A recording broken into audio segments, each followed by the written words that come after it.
Good morning. Thank you very much for being here today. I wanted to share a little story before we go deep down with our expert and speaker today. I was actually prior to, coming today on the webinar, I was talking with a client and, he's an SME and he thought that governance was not for him.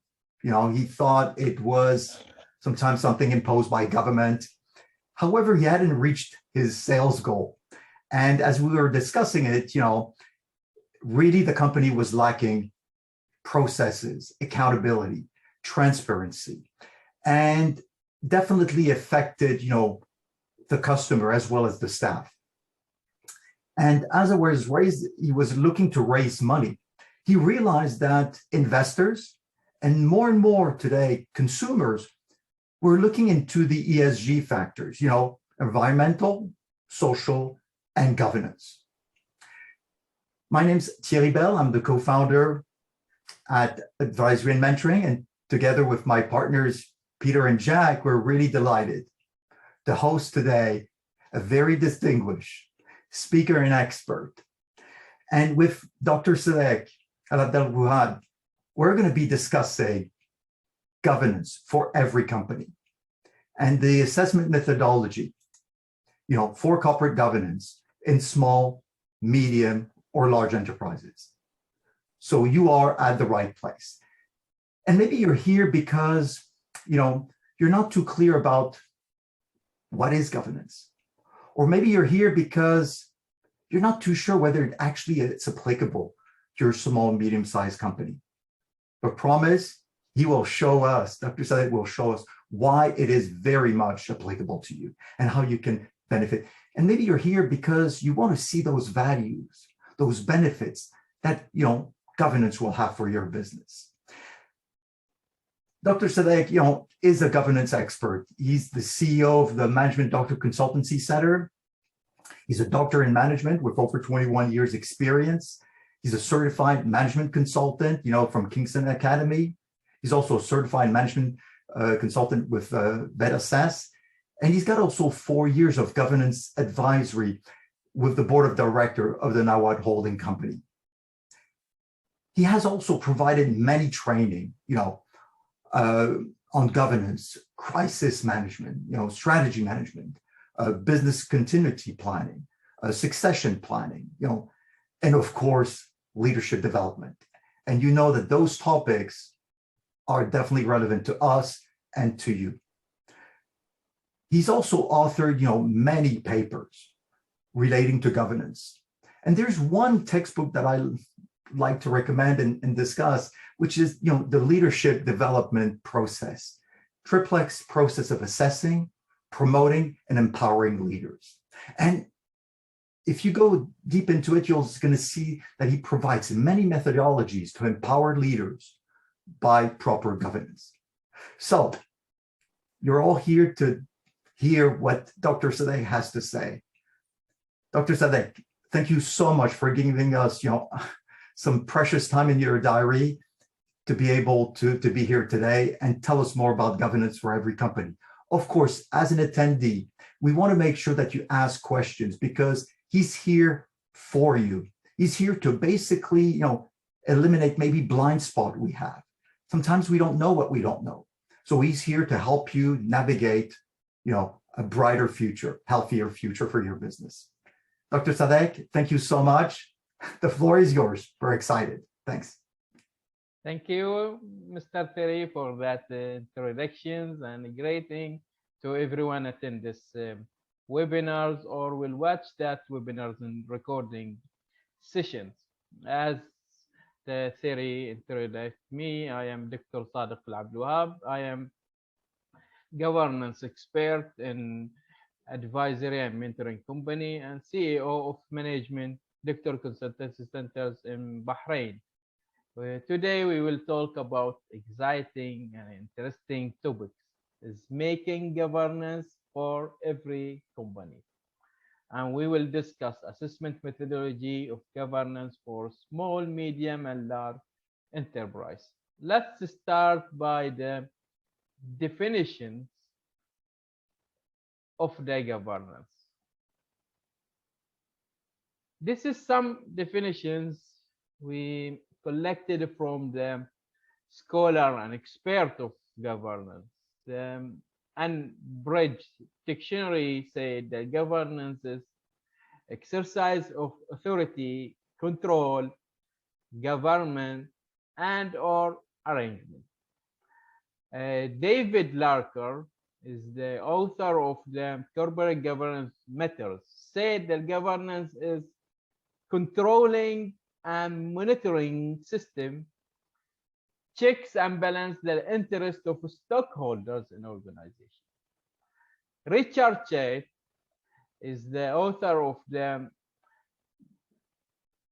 Governance as Leadership, and also have another books is for improving performance of governing board, said about governance system, it prevents theft, waste, and or misuse of resources. Adrian Davis, the author of the best practice of corporate governance, said that governance systems directs and controls a company with a structure of accountability. By the way, the last definitions also OECD use it in their code of governance. From that definitions, you can say that governance is systems, and systems very important for every company. But why the people believe that governance is only for the large company? Actually, the large company apply role-based governance, comply with the act like Siberian and Oxley Act or King Report or another code of governance issued by regulations in their countries. This rule-based governance, what they said, the company have numbers of shareholders in General Assembly. They should apply the theory of agency by electing board of directors, and that board of directors should include executives and independent directors to direct and control their companies. And to do that, they should need committees, 4 committees, audit committees to monitor the financial statement and ensure there is no manipulation in that statement. Also ensure there is a compliance with the law, regulations, and standards. Governance committees ensure there is low risk in the decisions that the board of directors made, and also providing mentorship regarding to the ethics, business, and sustainability. There is a nominations committee. The nominations committees to check the eligibilities of the shareholder to be the directors, and also nominate people to be the CEO and C-levels executives management. Remunerations committees pay the incentives for the directors and executives management. Those committees and board directors to do governance, they have applications like whistleblower systems, compliance scorecard, succession planning, balance scorecard. When they use it well, they have the good governance. This is the governance that the large company apply it. But is it the fundamental view of the governance? No, this is not the fundamental view of governance. This is only a view of governance large company apply. The fundamental view of governance is the principle-based governance. This principle-based governance is the governance that every company should apply. What is one principle-based governance? There is 8 principles of governance that the company should have it and activate it through governance structure. The governance structures activate that eight principle through four functions I represented here in this webinar as unit. The four functions, first one, strategizing unit. That strategizing unit go to ensure there is representativeness of a stakeholder in the company. What that mean there is involvement of the stakeholders in the systematic process of decision making. Also, the strategizing unit should apply objectivities for the company. What that mean the decision that is made by the leaders of company should be based on goals and evidence. The second functions of governance is the mentoring unit. This unit provides sustainability. Sustainability means ensure there is a continual growth of company with positive impact on economy, social, and environment. The mentoring unit should be provide ethical leadership, which lead the people behavior toward honest, respect, and integrity. Also, we have the third functions for the governance is monitoring unit. They monitoring compliance, monitoring the obligations of company to the law, regulations, policies, standards, monitoring to monitor transparency. The transparency means the right person in the company can access to the right information. The last functions for the principle-based governance is the judging unit. This unit ensure there is accountabilities in the company. Ensure every person in the company is accountable about his duties and his performance. Also, they should make fairness within the workplace. So there is the equal opportunities. The company should be free of any discrimination, harassment, bullying. So this is the review of the principle-based governance that should be applied by every company, small, medium, or large. So to apply that, you need foundations for applying, to start applying principle-based governance. What the foundations? Three tools you should start with it. First tool, external financial audit. You have external financial auditor to check your financial statement. It is clean and no manipulations with that. Also ensure there is a compliance with law and regulations. Second, there is external ISO 9000 audit to check your management system, to what extent it is governed. Third, balance scorecard. It is a tool will help the organizational leaders to manage, plan, and monitor their strategy. So this is the foundations of the principle-based governance. But maybe some business owners, especially from SME, will ask, okay, how this tools will make governance for me? Already some companies I know, they apply that. There is no differences between me and them. How these tools will make governance, and who apply it and get benefits of the governance? These are questions you can ask it to companies like McDonald's, Zara, Starbucks Coffee, Knuckle. Those company originally small. If you have own restaurant and you visit any branch for McDonald's, you will see no difference between you as the owner of a small restaurant and these branches. They provide hamburgers with the few employees. They make that hamburgers. Okay.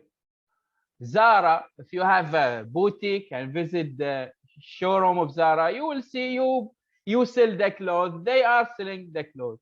What make McDonald's very large company and have the thousands of the branches, also Zara? You can say they have franchise system. Okay, franchise system. What it is? It is only agreement. How the franchise systems ensure all these branches, thousands of branches, provide same service, same product with the same performance, because they apply governance. Franchise system is only a manifestations of governance. Those companies become large because they apply governance and convert them from a small enterprise to billionaire large company. How?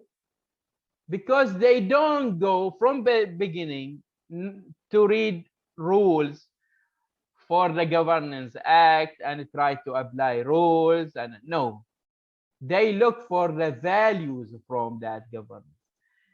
Here I put the Knuckle as examples. Knuckle is the group of companies, and the headquarters for that one is in Jordan. The vice president of Knuckle said, actually in 90s, we don't know governance. We don't hear this word before.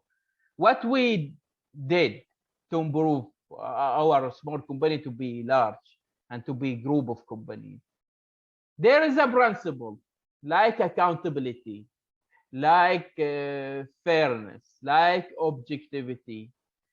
We think how we can apply it in our company.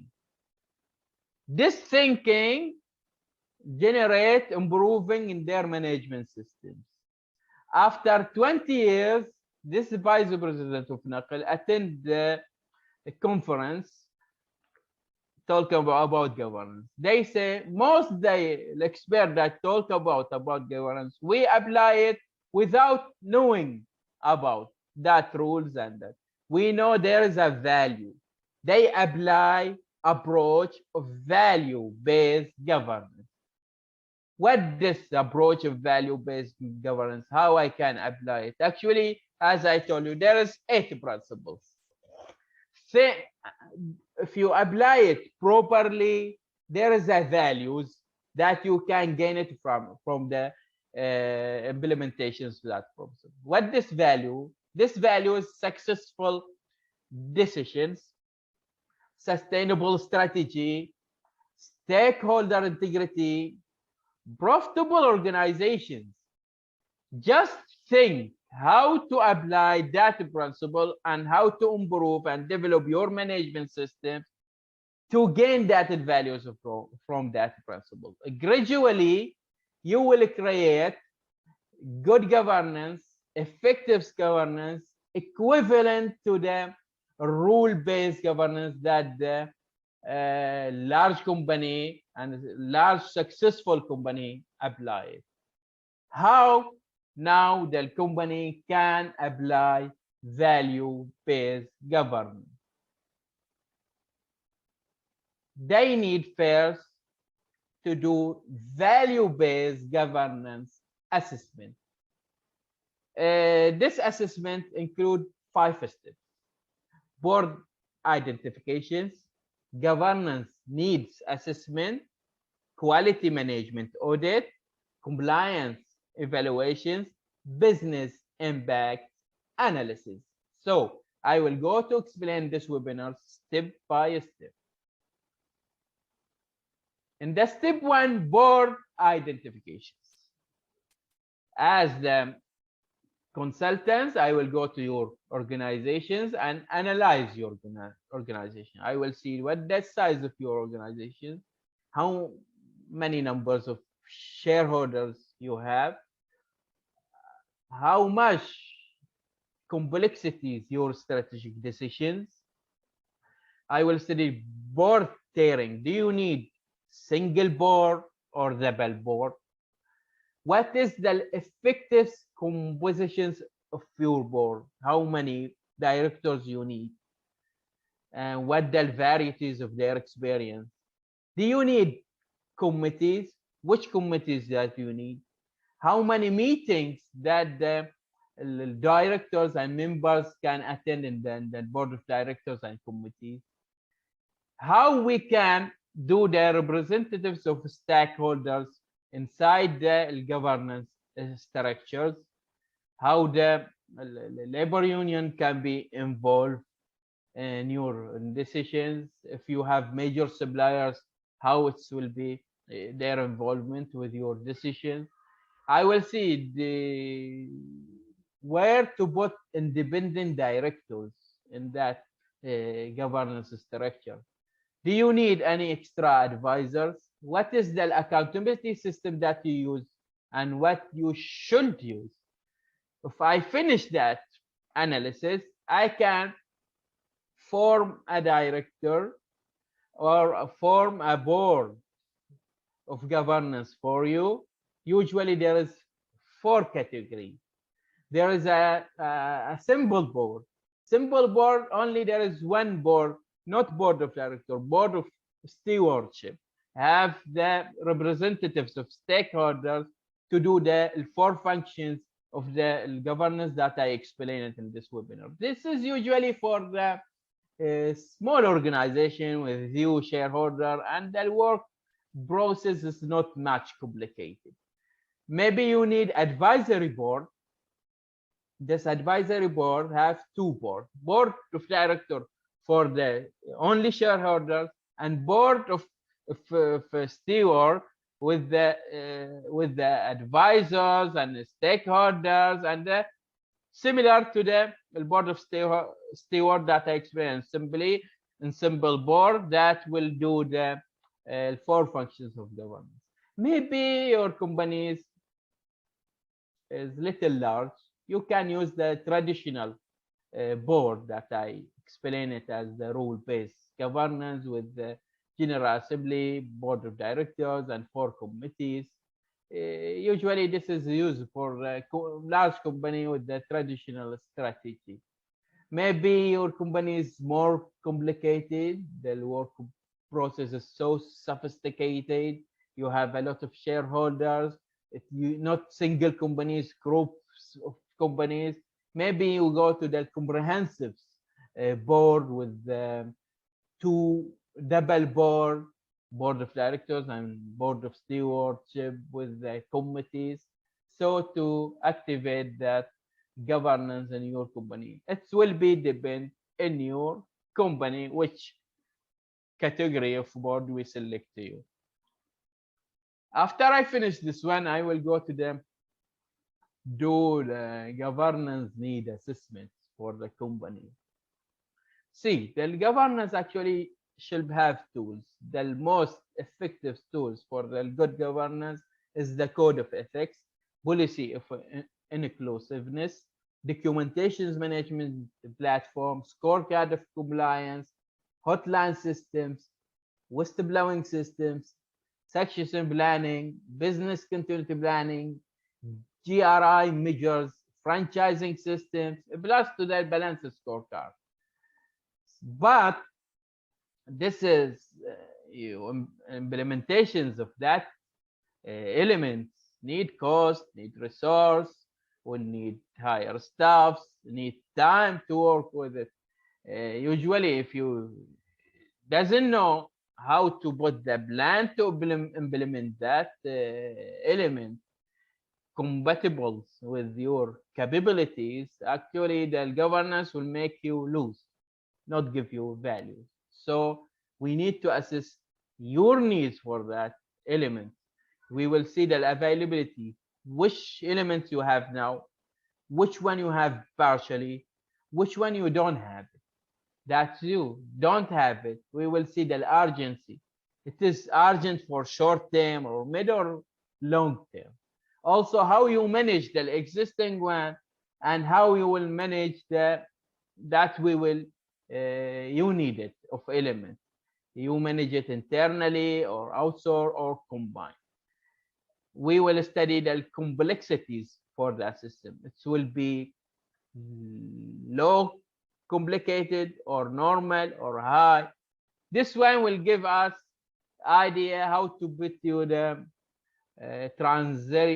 transitional implementation plan to implement that elements of governance compatible with the growth of your company and compatible with your capability. Also, we need to do the qualities management audit. Maybe most company use this qualities management audit to get the ISO 9000 certification. But actually, it is this audit is very important to know how much your management system is governed. How this audit have audit to two parts. There is a soft part.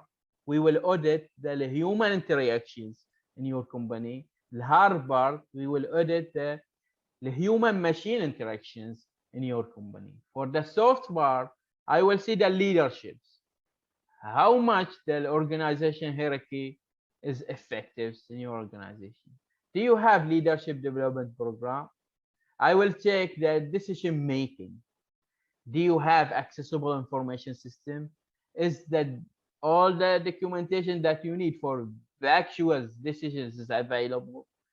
Involvement of people. I may make an employment engagement survey to analyze how the people engage inside your company. And do you apply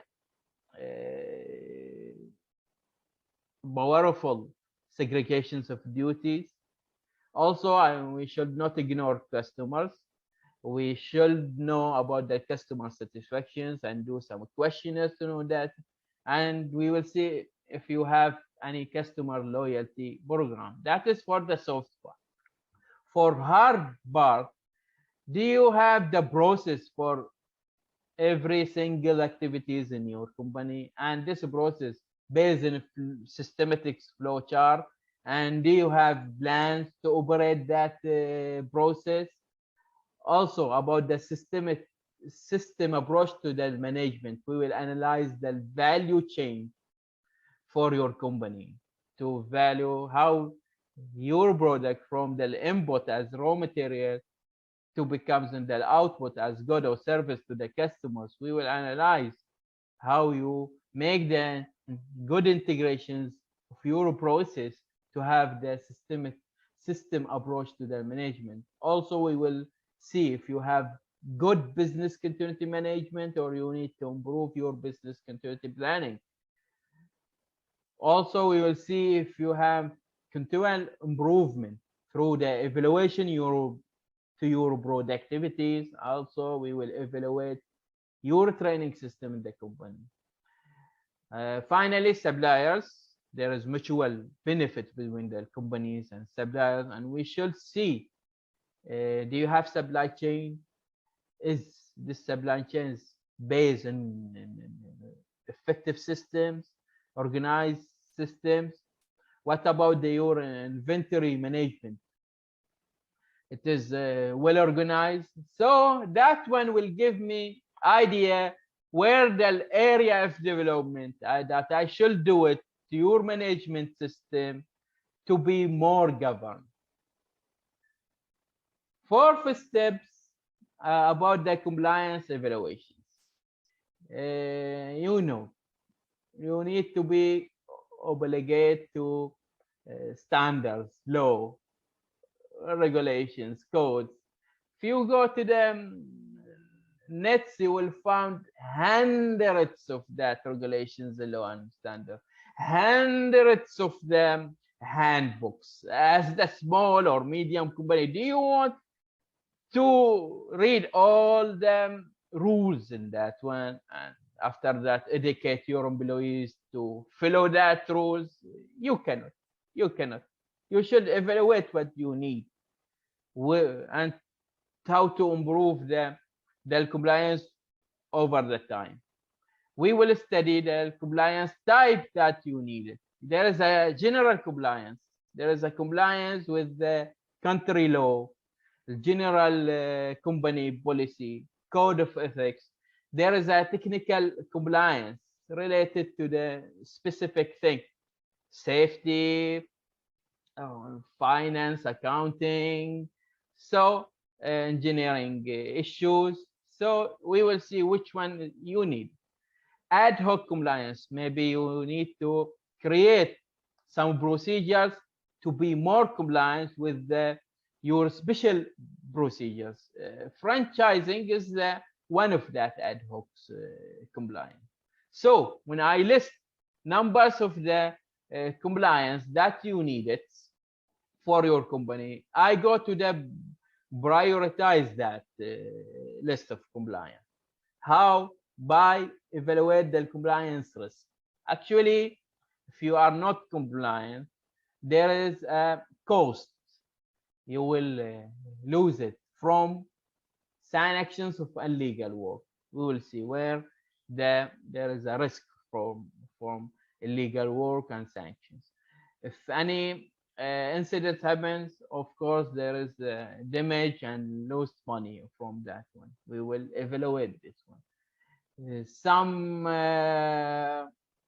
for non-compliance, you will compensate by pay insurance, and insurance coverage may be increased, depend on how much you are non-compliant. So by compliance risk evaluations, I will know the priorities for your compliance. After that, I will go to them to evaluate the budget. Of course, any compliance needs staff and needs salaries, and this staff need training, and you will spend for training. Compliance will need information and communication technology, and that is all the expense. Here, I will evaluate your capabilities to know when you will be capable to apply that compliance. So I have, after that, full plan, which one is usual compliant, which one is the most priorities, when you will apply that compliance. The last steps in the value-based governance assessment is business impact analysis. This analysis usually is used for business continuity planning. Although the business continuity planning is so important for governance, but this one also, the analysis, is very important to manage the oversight of the company activities, to manage where the board will oversee, where the executives management can monitor, where the departmental managers can have responsibilities regarding the keeping the activities running. So how I can do this business impact analysis? Through first risk assessment. There is a lot of the risks that maybe harm your company. Low risk, you can ignore it. Normal risk, you should think how to mitigate it. Exceptional risk, you should transfer it to the insurance company or outsource. High risk, no focus about here. You should avoid to not this risk not happen to you. You should have preventive actions and continuous monitor. I will go to study the activities for your company and how that risk affect in that activities to make it in 5 tiers. First tier is critical activities. This, if there is any disturbance happen, should be not stopped for more than a second. Core activities should be not stopped for more than minutes. Supportive activities should be not stopped for more than hours. Non-critical can be closed for few days. Optionals can be closed for weeks or the month. So what if I have this idea? I know how to put the short-term responsibilities about business continuity. For critical and core can be operational levels responsibilities and managerial levels for supporters and non-critical activities. When I know the critical activities, I can make the board of directors make the focus about their oversight, where I can focus, where I should improve, how do I develop my strategy to keep this critical activities running or more all the time. So the board of directors by the business impact analysis will have very oversight, very effective oversight about the most important activities in the company. Also, we know where the board of directors focus, where the executives levels should monitor and oversee. So I will manage the oversight of the governance. I finished the assessment. What then? Next step? There is the fourth element. I told you three. The fourth one, as the fundamental of the principle-based governance, is the ethical code. I have two codes. I have code of ethics. This is gives simple statement about how the employees can be honest, respect with the integrities, and I will have code of conduct that will give details rules about how the company can apply the 8 principles of the governance, because that the ethic code of conduct and code of ethics should be not done before the assessment, should be done after the assessment, so we can do the code of conduct practical and suitable for your company. This code is not only the document and paper and the shelf. No, this code have the magic. When this code provided through ethical leadership that embody the code as virtues, he can make organizational cultures for all the employees in the company. Organizational cultures make all employees with the commitment, breeding, midfulness. So this is very important document in the any governance to have code of ethics and a proper code of conduct. So then we can have development plan of governance for any company. So will be start by preliminary design of the governance structure that we design it based on the outcome of the value-based governance assessment. The next step, every company should comply with ISO 26000 and to be member with the GRI reporting. Why? Because they will after that will have continual evaluations of governance, and they will know how to do conditional modifications for their governance structures until they reach to the final design of the effective and good governance equivalent to the rule-based governance that the large successful company apply. The questions might now why I should be comply with ISO 26000. This standard actually provide very good guidelines to not let the governance only shrinking inside board of directors and company. No, they link it with the 6 subjects: human rights, labor practice, the environment, fair operating practice, consumers issues, communities involvement and development. When you link with that subject, you will and you will be applying ISO 26000 ecologia implementations process. We'll start by evaluation governance structures, how you are linking with that 6 subject, to know what you need to improve and to put improvement plan for your governance. And the improvement plan will be based on compliance triangulations. So you know what the impact of the compliance with that rules and that standard, what your capabilities to apply it, and how to make that compliance visible for anybody. To apply that improvement plan, of course, you need initiatives by issuing new policies, new units, new rules, and that policies and rules will be activated through the engagement rules to manage your employees to apply it and to have them systems to apply that initiatives.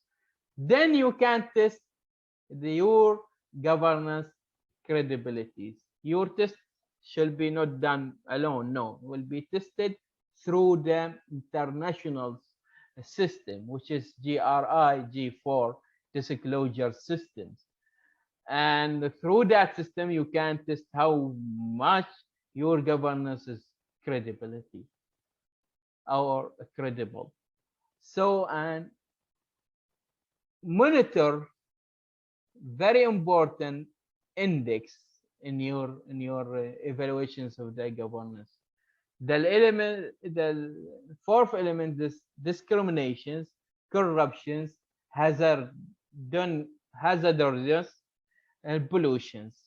Those dysfunctions in your organization should be in the minimum level, because this is the most barriers to not let the company gain the values of the governance. You want values of governance, make those 4 dysfunctions in the minimum levels.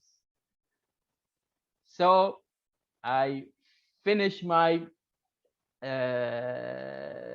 webinars and presentations. Now we can open the questions and discussion session.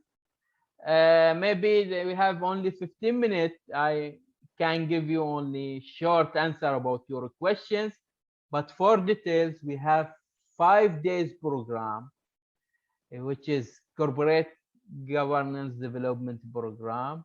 In this program, you will get all details to how develop the governance for every company. Thank you very much. We're looking for your questions.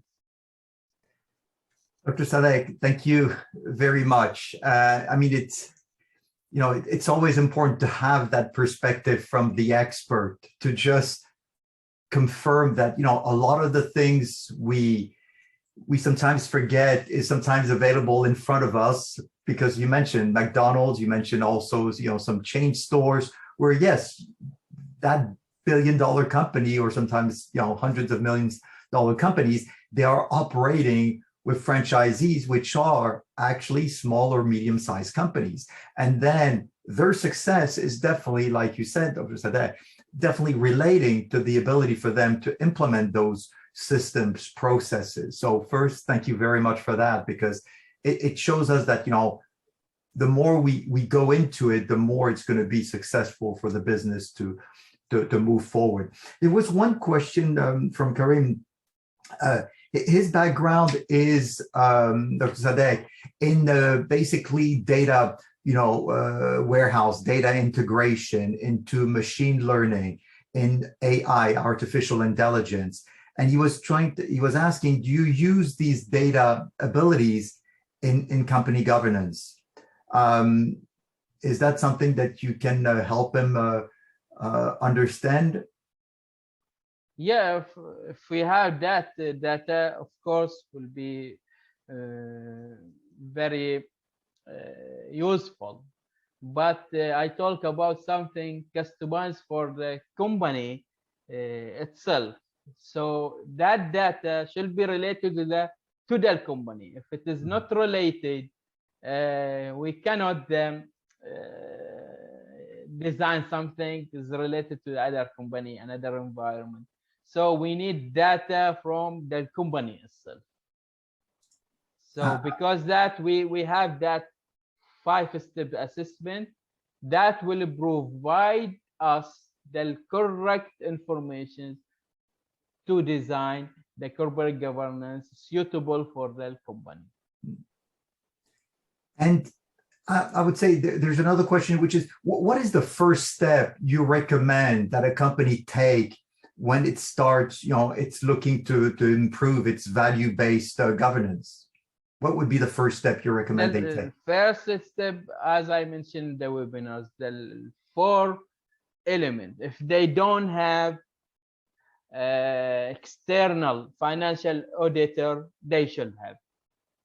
If they don't do ISO 9000 qualities audit, they should do it.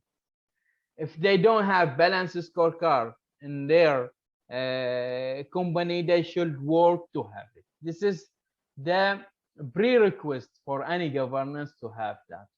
Hmm. And what do you see the mistakes that companies do when they try to go on their own? Of course, they can use an expert like you, but if they decide to go on their own, what mistakes do you see that they make? Could you share a few insight on that?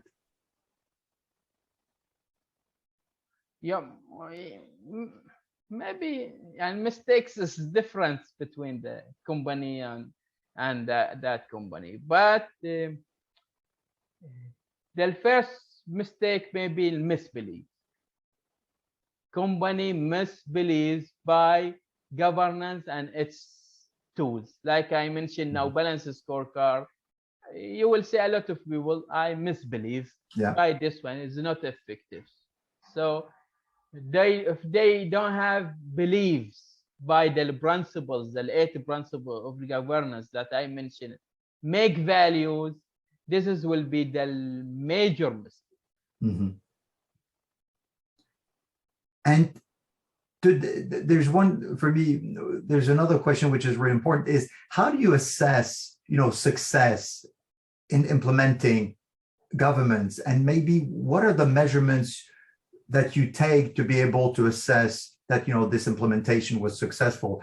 And I don't know whether you want to answer in a generic way or whether you want to maybe pick up a specific topic. So if you want to go through maybe the quality management audit that you've mentioned, maybe that could help us, understand how you would assess a success of the government's implementation. Okay. The 5 steps that I mentioned will give you how I can start governance. But to be successful, you need to be continuously monitor the implementations of that governance and to work to develop that structures and to not hide. If you have corruptions, be transparent. I have corruptions in my company. I have discriminations. I should think how to eliminate that one. So this thinking, it will lead you to the successfulness of the governance. Perfect. Thank you very much. So, Dr. Sadeq, please stay with us. What I would like is for us also to have an opportunity to have Dr. Jack Jacoby to join us now and tell you a little bit more how we assist, our clients in being able to move through the journey. And one thing which also is interesting that we should discuss is I see that with some clients, when they start, operating in implementing some form of governance, they realize that there's also a need for their mindset to be to be right. So it's also this interconnection between different, pieces of the puzzle. Jack, thank you so much for being here today and telling us a little bit more about, what we do at Advisory and Mentoring. Thanks, Thierry. And thank you, Dr. Sadeq. It was most interesting. Thank you very much. And as you highlighted, governance is about power, it's about authority, it's about leadership, it's about oversight. And governance incorporates the systems that control and operate the organization and the mechanisms by which it and its people are held to account. Ethics, risk management, compliance, administration, and many other elements are all elements of governance. So is the need to satisfy the organization's objectives. A&M has developed a unique and powerful way of thinking about this, about ensuring the organization delivers its objectives efficiently and effectively. We call it the decision hierarchy, which is the name that we've given it, which identifies the 12 pivot points that every organization must get right in order to fulfill its charter or the objective of its shareholders. Now, let me just give you 3 examples of 4 governance, and Thierry mentioned the word mistakes made by clients. Very short. There's an R&D company of a $12 billion multinational organization that was undertaking research. And it was spending millions of dollars without any reference to the organization's objectives, which meant it was spending a lot of money for no observable contribution to what the organization was trying to do. That should have been picked up in the governance process.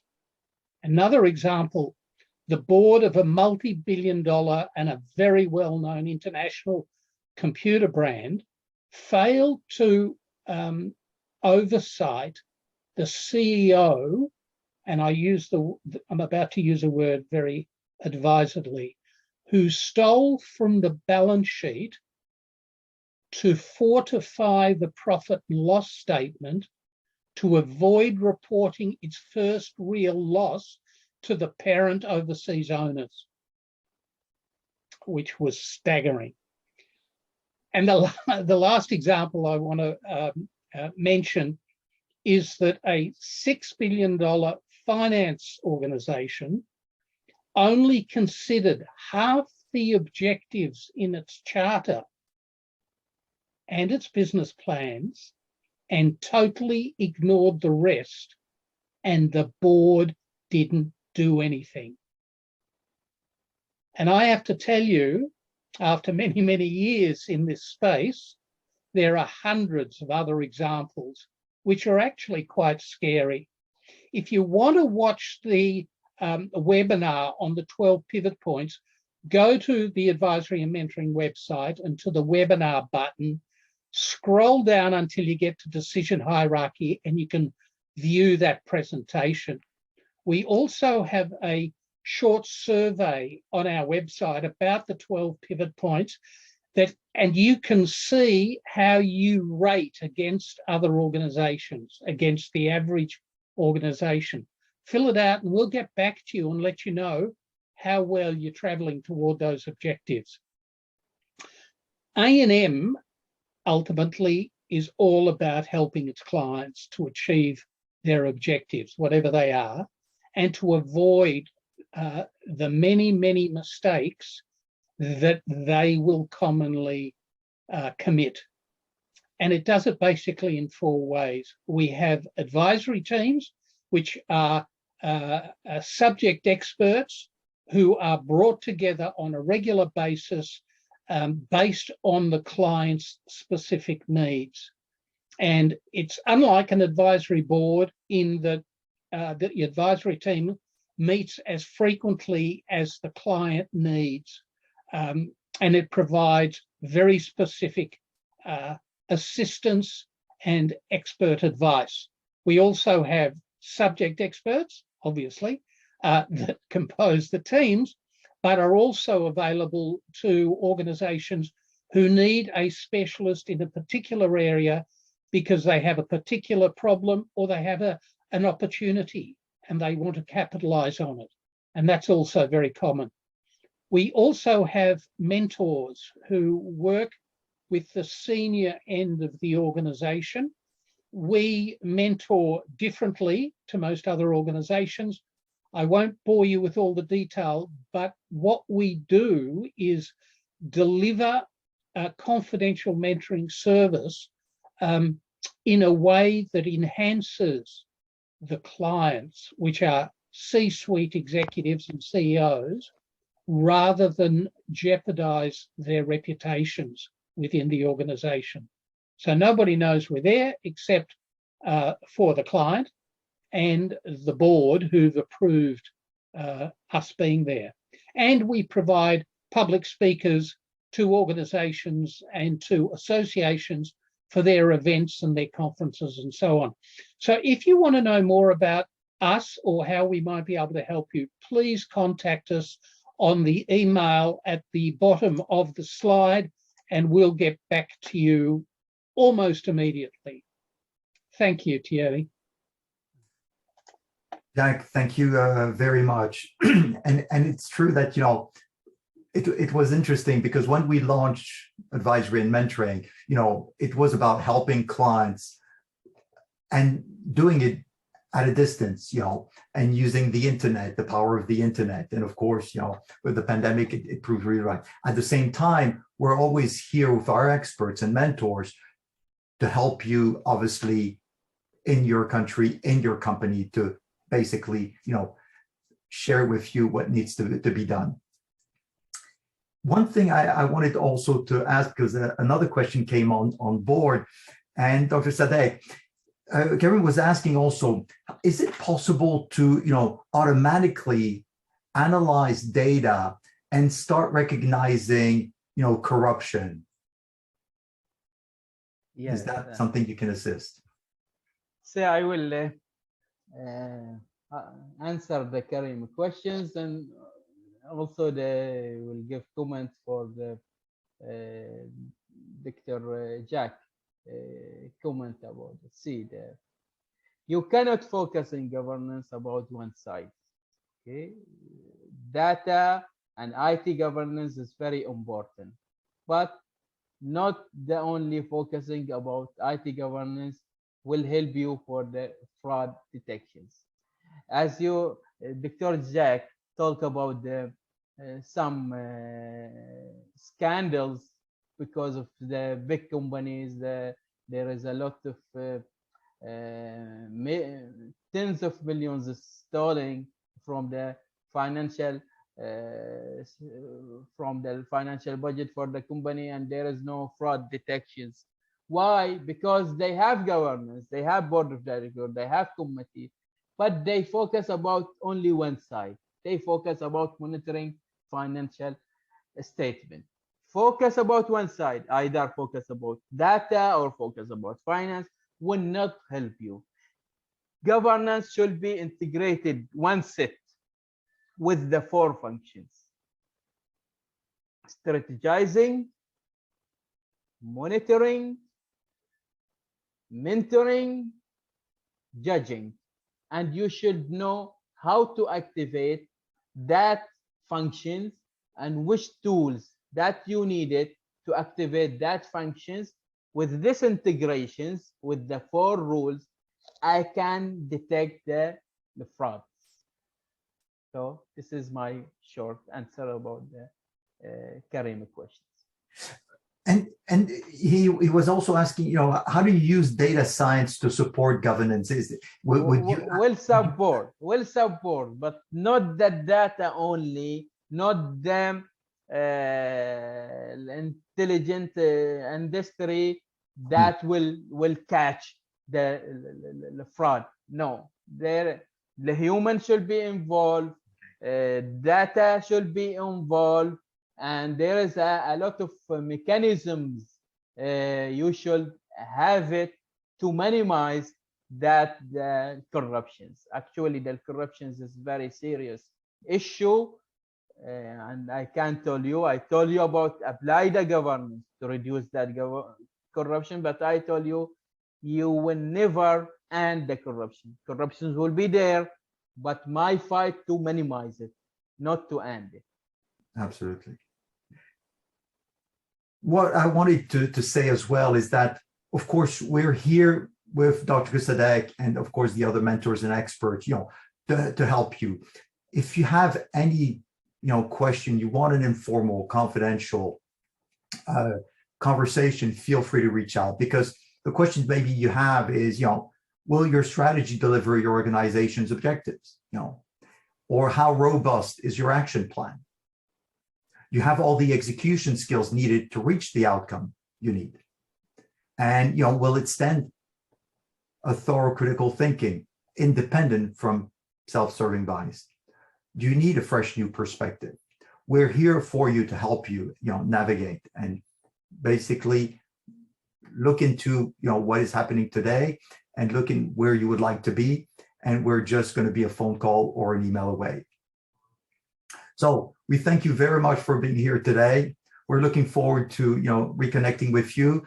Your help, support on answering the survey would be extremely appreciated. So feel free to answer our email and being able to answer to that survey. It's going to be just a 5-minute use of your time. Dr. Sadeq, would you like to add maybe a last word of wisdom, a little bit of sharing your experience with people today? Actually, we finish our time. I have one sentence to thank you to give me this opportunities to deliver this webinars, and I hope I did well today. Dr. Sadeq, thank you so much. You did give us the truth. You really emphasized in a strong way, all those key, points that needs to be addressed, and sometimes together. And certainly now the power is with people to take action.